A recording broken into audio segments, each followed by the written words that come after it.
কখনো ভেবেছেন বাংলার শেষ স্বাধীন নবাবের রাজধানী কেমন ছিল? নবাবের আমলের সেই কেল্লা, রাজপ্রাসাদ আর রেশমি সুতোর গন্ধ আজও বাতাসে ভেসে বেড়ায়। বন্ধুরা, আজকে আমরা চলে এসেছি বাংলার ইতিহাসে মোড়া এক জাদুকরী শহরে মুর্শিদাবাদ। ভিডিওটি শেষ পর্যন্ত দেখুন, কারণ আজ আমরা ঘুরে দেখব মুর্শিদাবাদের এমন কিছু জায়গা যা আপনার চোখ ধাঁধিয়ে দেবে। আমাদের এই ঐতিহাসিক সফরের প্রথম গন্তব্য বিশ্ববিখ্যাত হাজারদুয়ারি প্যালেস।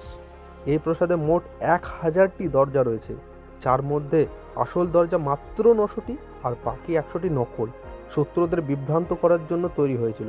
প্রাসাদের ভিতরে ঢুকলেই আপনি দেখতে পাবেন নবাবের আমলের চমৎকার ঝাড়বাতি, রাজকীয় অস্ত্রাগার এবং মহামূল্যবান সব তৈলচিত্র। এখানকার প্রতিটি কোণায় লুকিয়ে আছে একটি অভিজাত্যের ইতিহাস।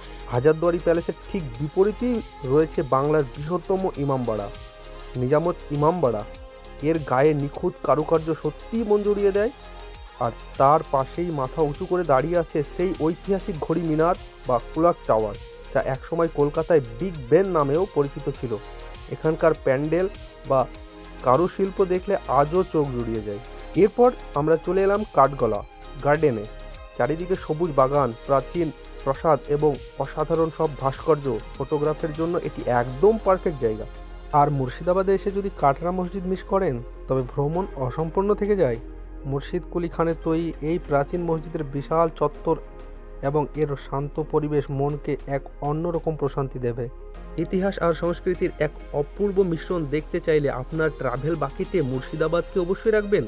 আজকের ভিডিওটি আপনাদের কেমন লাগলো কমেন্ট করে জানান। আর কোন জায়গাটি আপনার সবচেয়ে বেশি ভালো লেগেছে তাও জানাতে ভুলবেন না। ভিডিওটি ভালো লাগলে লাইক করুন এবং এমন আরও সুন্দর ব্লগ দেখতে চ্যানেলটি সাবস্ক্রাইব করুন। দেখা হচ্ছে পরের ভিডিওতে। ভালো থাকুন।